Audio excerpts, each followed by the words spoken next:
روکو نو قصه د هتیانو والا د سوا اصحاب الفیل دغه چې د صورت غټه موضوع هم دکړه چې الله هتیانو والا تبا کړي په هغوی عذاب راوستو نو دا هتیانو والا څوک وو او د څه دپاره راغلي وو مختصر دا قصه داسې ده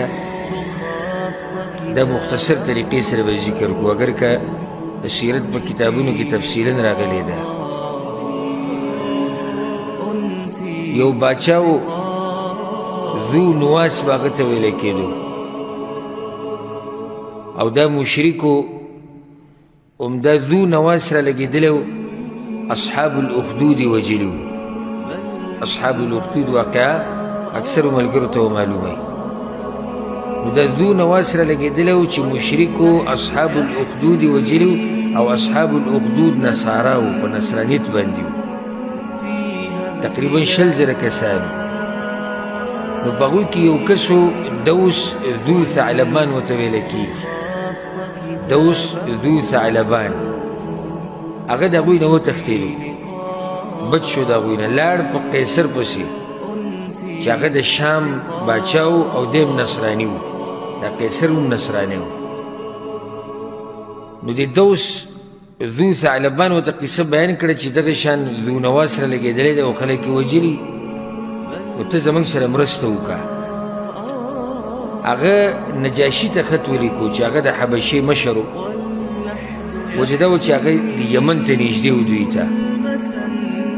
نو نجاشي دوه امیران راولېږل دوه مشران د یو نوم و اریاط او د دویم نوم ابرهه ابن الصباح ابو یکسوم ورته ویلی کېږي دا دوه امیران یې ورسره راولېږل او د هغوی سره یو لوی غټ لښکر راولېږو چې هغوی یمن ته راننوتو او دا ملک او علاقې په بل طرف واړوله او ذو نواس بیا په دریاب کې ډوب شو غرق شو دغه دې طریقې باندې هغه مړ شو او د یمن باچایي دا هم د حبشې سره شوه او د نجاشي امیران خو په دوو کم چې دغه یې رالیږلي اریاط او دویم څوک و ابرهه د دواړو په منځ کې اختلاف راغی د اریاط او د ابرهه په منځ کې اختلاف راغی نو بیا دواړو په دې باندې فیصله وکړه چې لښکر یې نه جنګوو خو دواړه به مقابله وکړو چې کم یو پکې مړ شو هغه مړ شو کم چې پاتې شو باچایي به د هغه سره وي په دې باندې فیصله وشوه او دواړه جنګ ته راکوز شو نو ابرهه په هغه باندې زورور شو او دغه اریات یې مردار کو خو اریات دا چل کړی چې د ابرهه باندې یو ګزار وکړو د تورې د دې سره د ده پوزه پرې شوې وه او خوله او مخ یې شلېدلی و دا ګزار یې په ابرهه باندې کړی چې ابرهه ته یې نقصان رسولی و ابرهه بیا د هغې علاج وکړو او هغه زخمونه یې هغه یې برابر شو او مشر په یمن باندې څوک پاتې شو هغه ابرهه پاتې شو د دغه د طرف نه د نجاشي د طرف نه دا خبره پکې یاده کړئ ځکه چې دواړه امیران د چا رالیږلي دي دا نجاشي رالیږلي دي نجاشي خط ولیکو ابرهه ته چې زه تا نه په دې خبره باندې خفه یم د تا څه کار کړی الغرض دتې بیا مافیانې وغوښتې او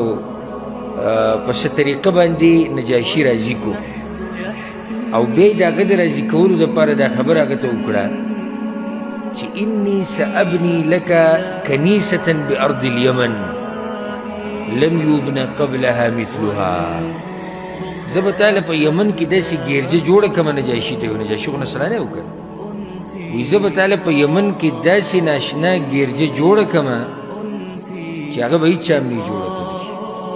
نو یمن په صنعا علاقه کې د شروع کړه او یو غټه آبادي شروع کړه ډېره غټه آبادي او ډېره ښایسته او په هغې کې ډیزاینونه او رنګونه او ګلکاري او د هر شی پکې وکړو عربو به بیا هغې ته هغه آبادۍ ته وي القلیس او القلیس به ورته په دې وي ځکه چې ډېره دنګه وه وی چا چې به هغې ته بره کتو نو ټوپۍ به یې د سر نه ولیده، ټوپۍ به یې د سر نه ولیده. ابرهه په زړه کې دا خبره راغله چې دا خو ما ډېره غټه کنیسه جوړه کړه او ډېره غټه ګرجه مې جوړه کړه، تاریخي ګرجه ما جوړه کړه، نو دا خلک چې ځي کعبې ته ولته حج کوي نو دې طرف ته ولې نه راځي؟ بس دلته به خلک حج کوي. نو دا اعلان یې وکړو، وی د نن نه بعد که څوک حج له راځي نو زموږ دې کنیسې ته راتلی شي چې دا په صنعا کې ده او زموږ د طرف نه به ورته سهولیات وي، موږ به خدمت کوو، خو حج له دلته راځئ کعبې له مه ځئ. دا خبره په عربو باندې خصوصا هغه عرب چې هغه عدنان او قحطان قبیلې والا وو په هغوی ډېره بده ولګېده او قریش په دې خبره باندې ډېر سخت غوسه شو چې څنګه د الله د کور مقابله دې کېږي. قریشو کې هم په ټیم کې اگر که په شرک باندې وو، په جاهلیت کې وو، خو د الله په کور باندې به غیرت کوو، د الله د کور عزت به یې کوو، د الله د کور قدر به یې کوو. هغو ته پته و چې د الله موږ له اوچت شرف او عزت را کړی دی چې موږ د دې کور خدمت کوو. نو بعض کسان بیا لاړو ځوانان د شپې دغه کنیسې ته ورننوتو او په هغې کې اودسمات یې وکړو چې دا کنیسه د چا وه؟ د ابرهه. په هغې کې اودسمات یې وکړو او بعضو تاریخ والو داسې ذکر کړي دي چې اور یې ورته واچوه، هغې ته یې اور واچوه او په دغه ورځ سیلۍ ډېره تیزه وه، نو دا ټوله کنیسه دا کومه ګرجه چې د ذکر جوړه کړې وه هغه ټوله وله وسېزله. په دې سره ابرهه ډېر سخت غوسه شو، ډېر سخت غوسه شو چې کله ورته پته ولګېده چې د قریشو بعض کسان راغلي دي او هغوی دا کار کړی، نو قسم یې وخوړو چې لیسیرن الی بیت مکه ولیخربنه حجرا حجرا. زما دې وي په الله قسم وي چې زه به مکې ته ځم او دا کعبه به زه داسې ورانومه چې یو ګټه به ترې وباسم، یو ګټه به ترې وباسم. ابرهه یو لښکر تیار کو، ډېر غټ لښکر یې تیار کو چې به یې کې بزرګو کسانو د هغه سره، او دا غټ لښکر یې په دې تیار کو چې څوک یې مخې له رانه شي او څوک ورسره مقابله ونه کړي. د دې دپاره دا لښکر چې دی نو هغه ډېر غټ لښکر تیار کو او د ځان سره یې هتیان هم روان کړو. یو غټ هتي چې کوم د دوی سره و هغه د هغه نوم محمود، هتیانو له نومونه و، نو کوم غټ هتي چې د دوی سره و د هغه نوم محمود و. داسې ویلی کېږي چې 12 هتیانې به د ځان سره روان کړي او هتي پوښه دا په جنګ کې داسې و لکه نن سبا چې یو سړی یعنې نه ټینک داسې ووایي چې هغه به یعنې اس شو دا به د ټینک په ځای استعمالېدو، یعنې هتي دا یو غټ شی چې نن سبا استعمالېږي اصلا، او دا به د هر چا سره نه و هتیان، هتیان به د هغه چا سره په لښکر کې و چې هغه به ډېر زورور و. نو دې ابرهه د ځان سره 12 هتیان روان او دا هتیان یې په دې روان کړو چې یو خو د هتیانو د ودرولو طاقت به وي د چا سره نه وي، دویم موږ به زنځیرونه د هتیانو ته واچو هغه به بیا کعبې ته واچو. نو په دې طریقې سره به موږ دا کعبه څه کړو، دا به ورانه کړو او دوی روان شو مخې ته. چا کې دا طاقت نه و چې د ده سره مقابله کړی، ډېرو کسانو دا غوښته چې موږ د سره مقابله وکړو دی ودرو، خو چا کې دا طاقت نه و. بعض کسان یې مخې له ورغلي وو لکه په یمن کې یو ډېر عزتمن سړی و او د هغوی په باچایانو کې و او د هغه نوم و ذو نفر. هغه ذو نفر چې دی خپل قوم را جمع کړی او د ده سره مقابله کړې وه، خو په هغه مقابله کې ذو نفر ته شکست میلاو شوی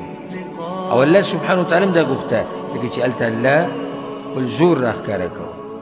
نو شکست دته میلاو شو او دوی د ذو نفر چې دی دی د ځان سره قیدي کو، د ځان سره بوتو روان یې کو د ځان سره. کله چې د خثعم قبیلې ځمکې ته راورسېدو د ابرهه، نو مخې له یو کس راووتو نفیل ابن حبیب الخثعمي او خپل قوم د هغه سره او دوی مقابله د ابرهه وکړه، خو په ابرهه باندې د دوی زور نه رسېدو، نو دوی ته شکست میلاو شو او د دوی چې رقم مشر نفیل ابن حبیب دا هم د ابرهه د ځان سره قیدي کړو. په اوله کې دا وغوښته چې دا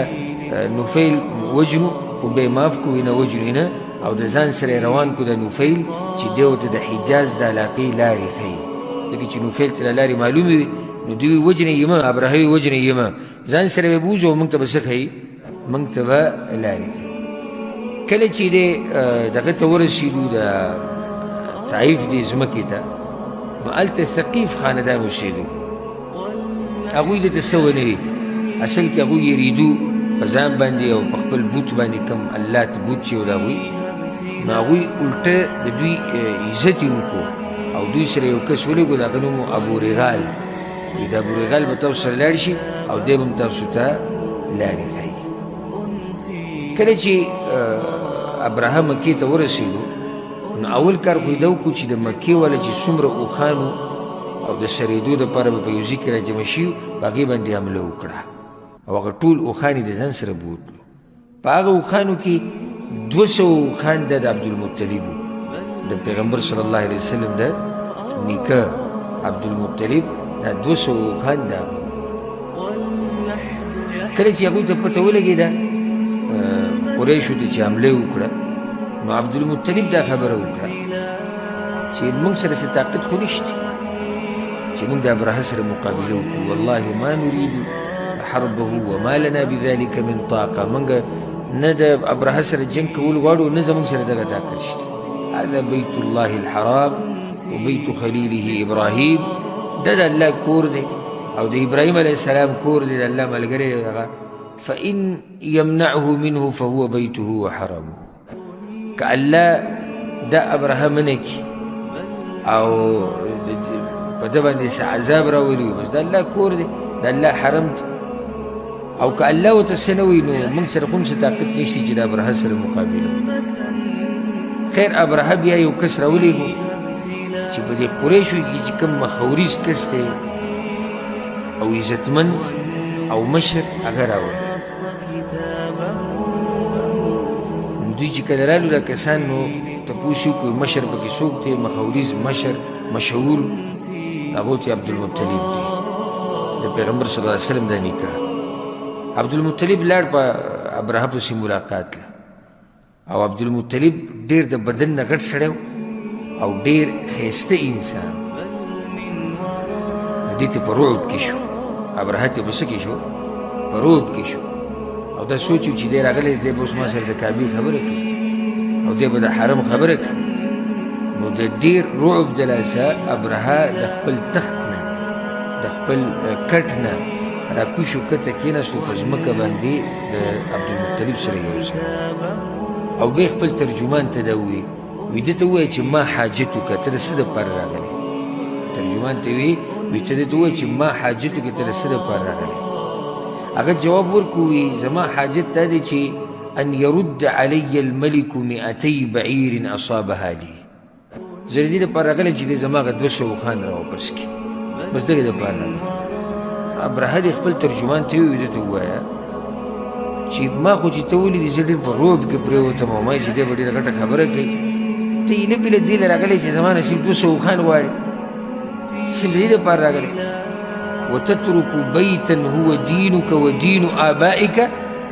قد جئت لهدمه لا تكلمني فيه هغه کور دې پرېښودو چې هغه ستا دین دی او ستا د پلار نیکه دین دی د هغې په باره کې ما سره خبرې نه کوې صرف د اوښانو دپاره راغلی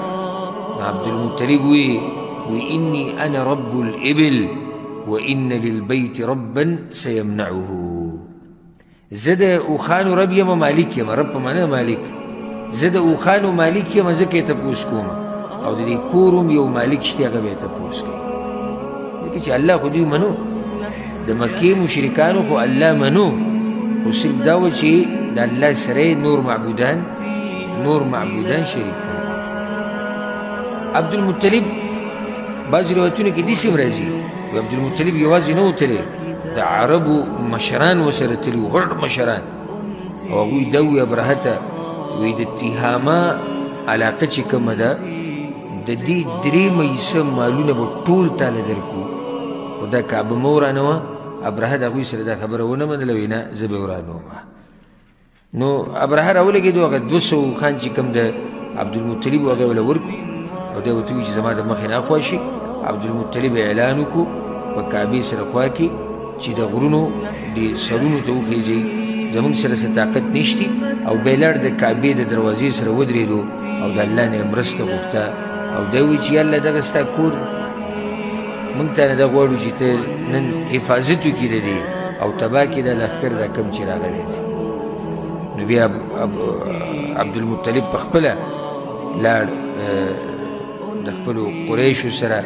د غرونو هغه سر ته وختو او هغوی اراده وکړه چې په دې باندې به موږ په کعبه باندې به حمله کوو ابرهه.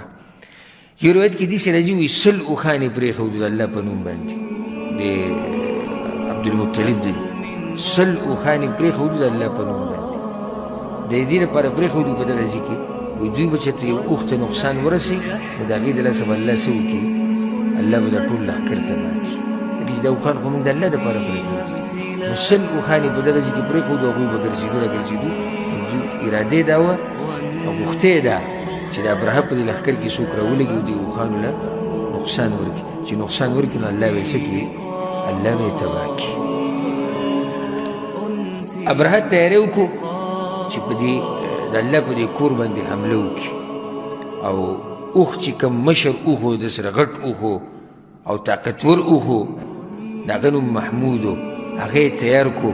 او مخه یې وله د کعبې ته کړه. نو په هغه ټیم کې نفیل ابن حبیب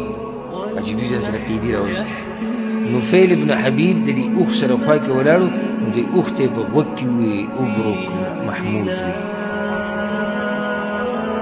اتي ته یې په غوږ کې ووایي نفیل دغه ټیم کې د اتي ته په غوږ کې څه ووایي وایي ابرک محمود وي کښېنه وایي محموده د هغه نوم محمود وي کښېنه او بیت دی واپس شو او دی ورته ووایي فانک فی بلد الله الحرام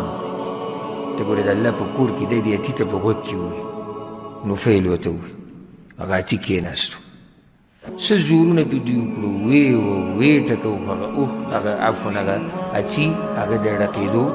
نوم ناغستو بیا دوی وی یمن ته وله مخه کوي یمن ته وله مخه کړه بس روان شو بیا وی شام ته وله مخه کوي چې شام ته وله مخه کړه اتي روان شو خو چې کله به یې د دې اتي مخه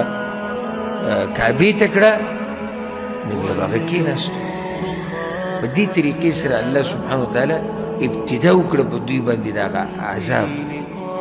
ابتدا یې دې ځای نه وشوه چې یو خو د دوی د اتي د دوی دا خبره نه مني او بیا الله سبحانه وتعالی په دوی باندې ناشنا مارغان راولېږل چې د هغې تذکره په دې صورت کې شوې ده. هغه مارغان 3 کاڼي به هر مارغه راغستي وو د ځان سره 2 په پانجو کې او یو په مکوخه کې په خوله کې به یې نیولي او دا به یې پرې راویشتو د برې نه او سره یې څنګه چې کله الله سبحانه وتعالی په دوی باندې دا مارغان راولېږل که نه او دوی په پټېدو شو نو په هغه ټیم کې نفیل ډېر خوشحاله شو دی ووایي أين المفر والإله الطالب والأشرم المغلوب غير الغالب کم ځای کې به وتښتئ او کم ځای کې به پټ شئ چې کله هغه الله په تاسو پسې لګېدلی او هغه تاسو غواړي او هغه په تاسو عذاب راولي نو په کم ځای کې به پټ شئ. نن وی هغه اشرم ابرهه ته وایي ځکه چې ما وایي هغه پوزه پرې شوې وه نو نن هغه اشرم چې دی هغه مغلوب دی نن هغه غالب نه دی او په دې طریقې سره دوی منډې کړې او دا غټ لښکر چې کوم ابرهه د ځان سره راوستو هغه به یې د پټېدو کوشش کوي.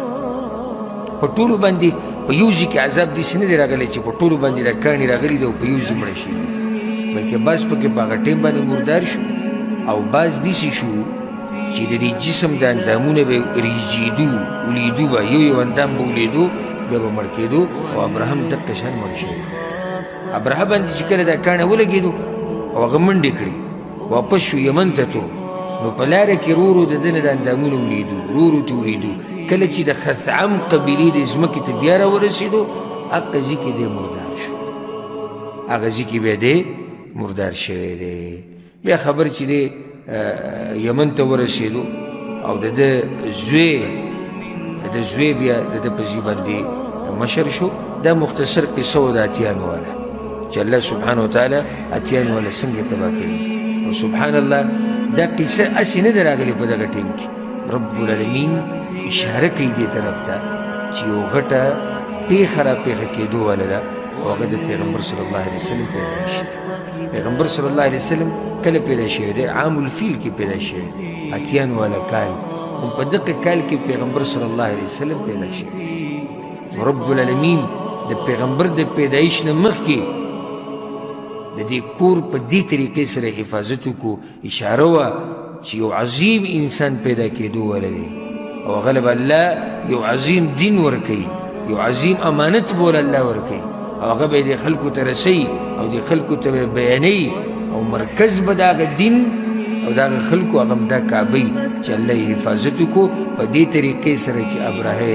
مردار کو او د هغه لښکر یې تباه و برباد کو او هغوی چې کوم چل ول جوړ کړی و په هغې کې الله هغوی څه کړو؟ هغوی ناکامه کړو. او په دې صورت کې الله وایي أعوذ بالله من الشيطان الرجيم بسم الله الرحمن الرحيم ألم تر كيف فعل ربك بأصحاب الفيل آیت نګوري چې څنګه کار وکړو رب ستا د هتیانو واله سره. ألم ترى أي نقول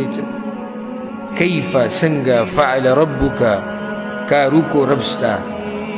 بأصحاب الفيل داتيان ولا سرا. يعني نقولنا سوچ بكينك بس الطريقة سرا أبوي تباكو. ألم يجعل كيدهم في تضليل ایوی نگر زولو چلول داغوی پا بربادی کی. علم یجعل کیدهم ایوی نگر زو کیدهم چلول داغوی. چل داغوی سو چل داغوی دو چی کعبه بورانو فی تضلیل اللہ وگر زو چل داغوی پا بربادی کی. وأرسل عليهم طيرا أبابيل او راویلی گل پاغوی باندی مارغان ڈلی ڈلی. ابابیل ابابیل دکا مانا دا وارسل علیهم طیرا ابابیل ڈلی ڈلی.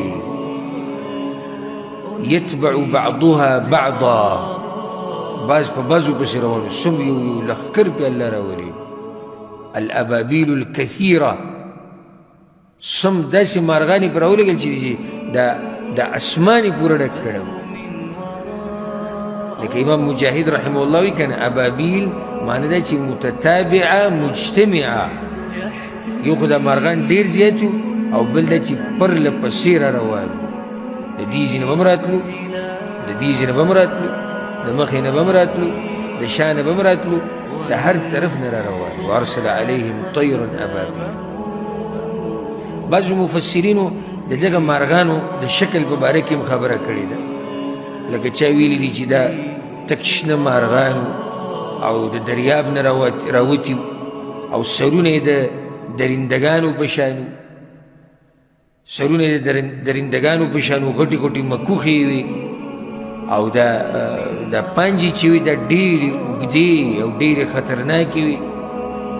نو یو کاڼی به ورسره په دې مکوخه په دې خوله کې او دوه کاڼي به ورسره په کوم ځای کې په پنجو کې په دې خولو کې په دې خپو کې به ورسره. دا معنی د ابابیل. وارسل علیهم طیرا ابابیل ترمیهم بحجارة من سجیل. ویشتلی هغوی پکانو د پاخشونا پور کې. ترمیهم وشتوه دغه قوم د ابرهه یا لخکر د ابرهه بحجاره پکانو باندې من سجیل د هغه کانو نه چې هغه پاخه شوي په اور کې. من سجیل مطلب دا دی چې هغه کاڼي چې هغه په اور کې پاخه شي. نو په داسې کاڼو باندې الله سبحانه وتعالی ابرهه او د هغه لښکر ویشتی. طيرا ترميهم بحجارة من سجيل فجعلهم كعصف مأكول. نوی گرزول دوی پشان د بوسو خوڑلے شو. پا دی طریقی سر اللہ سبحانه وتعالی غوی حلاک دا سی میده کڑو کنه لکه بوس چی خوڑلے شو ریزه ریزه شو ریزه ریزه. عام چې د هغوی څوک و هغه الله سبحانه وتعالی هلاک کړو او مردار یې کړو. او بیا خبر ورسېدو یمن ته چې ابرهه چې دی هغه مړ شوی دی، صنعا ته دا خبر ورسېدو. نو بیا د ده زوی چې کوم ما تاسو ته لږ ساعت مخکې وویل دې قیصه کې چې د ده کونیت ابو یکسوم و، نو بیا د ده زوی یکسوم بیا د ده پلار دا ځای راونیو. بیا چې کله د یکسوم مړ شو نو د بل ورور مسروق ابن ابرهه بیا د مسروق د یکسوم په ځای باندې و. دا و سورة الفیل.